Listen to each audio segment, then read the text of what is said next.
Welcome to the Lance Wallnau Show Live, where we will be discussing today, which have been long anticipated, the analysis of what's happening with Ukraine, what's happening with Russia, what's happening with the potential of a nuclear conflict.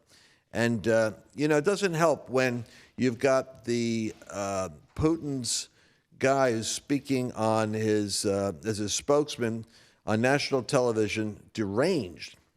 He says that our submarines can shoot more than 500 nuclear warheads. This would guarantee destruction of the United States of America and all other NATO countries. This guy, Kisilov, appeared to back his argument with the crackpot principle that if Russia wasn't part of the globe, then why do we even need the world? Now, I'm laughing because this is probably the dumbest thing that they could be doing to gin up the nation of Russia, because Russia actually is protesting this, and it's not exactly working for Putin to be able to do his propaganda, because everybody can see they're actually bombing, attacking, and raiding and destroying a neighbor nation without sufficient provocation. Putin goes his rationalization for this is he's going to go deal with the Nazi elements of Ukraine, which is kind of hilariously stupid to say for a smart KGB agent, because Zelensky, who's the president of the country, is a Jew whose parents and grandparents actually were in the Holocaust. So Putin isn't even trying to come up with a good argument. He's just basically going there. So we're in what we would call the fog of war, which is so much disinformation. And I'm highly suspicious, I have to tell you, highly suspicious when CNN, Lindsey Graham, the State Department, the CIA, all the news anchors are all in agreement vilifying Russia. After 2 years of Russia, I want to know, well, what is the actual circumstance that led to this? Why is it that George Soros is so vigorously invested in the side of the Ukraine?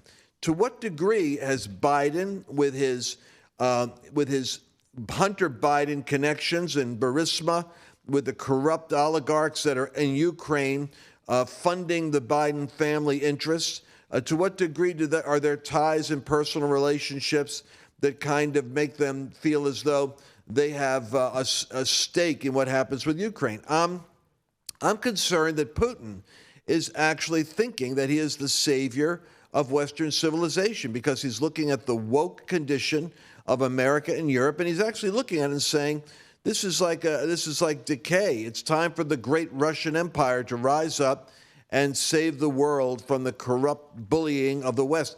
This is what's going on in the minds of other people, and you're not going to get that when you're listening to the drums of war that are all anti-Putin. What he's done is it can't be excused. But the rationale behind this propaganda bombardment over Ukraine is equally suspect, because in the Ukraine, you're not really fighting for a democracy. The whole premise of their revolution, their color revolution, was to shut down democracy and install an individual, former comedian who played a president on a TV show, captured the popular zeitgeist of the nation, and went in, but didn't gut out the corruption. He didn't end because the corruption is so deep. It's like Trump going to Washington and draining the swamp. There's something we're missing here with what's going on. And now that we've gone through 2 years of the pandemic and the Vax Max and the mask and the passports and the push of these global authoritarians to try to shut down freedom of speech. They prosecuted pastors in the West. They've still got our buddy Pawlowski locked up in Canada. These Western democracies aren't operating like democracies, and you should be visibly suspicious about what the real story is, and not so quick to jump on the bandwagon of being manipulated by the swirl of media coverage, especially when we look back at 9/11 and realize the last time we were in a place like this, Mercedes, when the nation was all whipped up into a frenzy and on the same page, and the industrial military complex was filling its coffers with billions of dollars of funding. Remember how we had $2 trillion in Afghanistan because we're making progress on the nation state. We're making progress on building a nation state. Lindsey Graham is saying it because he gets paid by the military, lobby, and that's how come he's in charge of the Senate Armed Services Committee, because he loves to see the battle lines drawn. And besides all that, we know something. I would play the segment here, but I don't think we have it ready to be queued up, of Peter Navarro. I have it. You do have it? Mm-hmm. All right, I hold that because we're going to go there. This all is playing to the election agenda of what Biden wants to do by changing the subject of America's disastrous economic meltdown, its bleeding border, and its crime surge. And he's going to start to put it all at evil Russia's doorstep. And he's been given the perfect opportunity to divert the nation's attention over. So when your gas prices are soaring, there's no food, he's going to say it's Russia, not me, and you need me here to deal with America in a time of crisis. So, Mercedes, that's where I'm starting from. And what are your thoughts on this?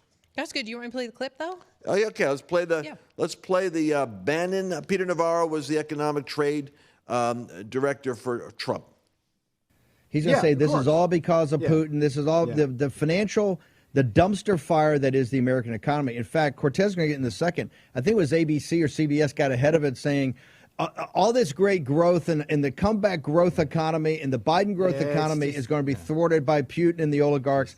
That dog ain't going to hunt. CNBC and ABC and CBS, you can put it on all you want. We're going to blow it up every time we do it because it's nonsense. It's direct actions of Joe Biden and his illegitimate, the regime here.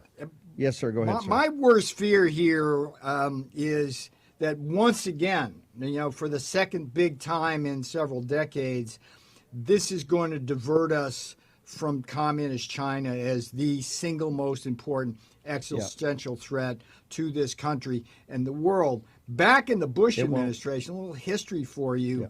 The Bush administration early on was actually going to pivot to China, and then along came 9/11, and we lost 15 years to get to Donald Trump. This is going to happen again. Long came 9/11, and also the Bush family making tons of dough as they sent Scowcroft over there. And Cheney, let's not forget Dick Cheney, because he was the real puppet master in the White House. But my point simply is that, Steve, you and I know that the existential threat to this world and this country is communist China, and now we got chaos again in Europe. But from an investment point of view, watching the markets, I think it tells you a lot about how things are unfolding by how the markets are going, and that's my role here on the show in some sense, and Cortez as well. All right, so let me unpack a bit about what Navarro's trying to say. He's saying that the State of the Union address is going to be a misdirection. It's kind of almost like a magic act where, you point to the hand over here and everybody's focusing over here. Meanwhile, you're not looking at the other hand over here and then, oh, what's going on there? What they're going to be doing is they're going to say that all of America's problems financially aren't because of the dumpster fire of pumping America with trillions of dollars of irresponsible spending in order to try to feed both $5 trillion during COVID, which with no output. There was no industry for that. Just funding people to become socialists, almost stay at home and don't work. Now they're trying to blame the inflation and the challenge we're going to have with energy prices going up another $1 to these astronomical costs of running the trucking industry, the airline industry, the food manufacturing, and it's all going to be blamed on Russia. The point that he's making is China has made a deal with Russia. China has not condemned what Putin is doing. China made a deal with Putin. Xi and Putin got together like Hitler and Stalin when they wanted to carve up the European map. And they decide they're going to work together. So all the sanctions that we put on Russia, forget the fact that we got $50 million a day we're giving them for gas, 600,000 barrels of oil a day that we're buying from Russia. that China said, whatever sanctions are put on you, we're opening up our market, our billion people market, to you, Putin. We're going to basically become your new economic partner. And when Russia and China become partners, it's in order to take the dollar down and destroy the American economy. And that's when we come back, what we want to focus on. Are you thinking about clicking away? Don't click away. The whole podcast is over on lancewallnell.com/podcast. Go download the whole thing. Go there. They're there every day. The full uncensored truth just for